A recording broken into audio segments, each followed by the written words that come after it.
ব্যস্ত শহরের এক কোণে ফুটপাথের ধুলো আর কোলাহলের মাঝে থাকত একটি দরিদ্র বানরছানা, যার জীবনে ছিল না খেলনা, ছিল শুধু একটাই স্বপ্ন।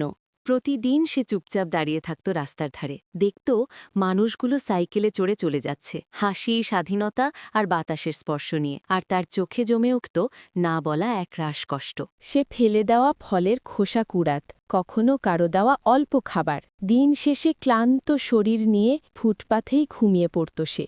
তবু প্রতিদিন সে দুটো কয়েন জমাত, একটা ছোট পাথরের নিচে লুকিয়ে রাখত, কারণ তার বিশ্বাস ছিল একদিন এই কয়েনই তার স্বপ্ন কিনে দেবে। একদিন বাজারের পাশে সে দেখতে পেল এক পুরনো ভাঙা সাইকেল। মরিচা ধরা ফ্রেমে হাত রেখে চোখ ভেজা গলায় সে বলল, তুই কি কোনোদিন আমার হবি?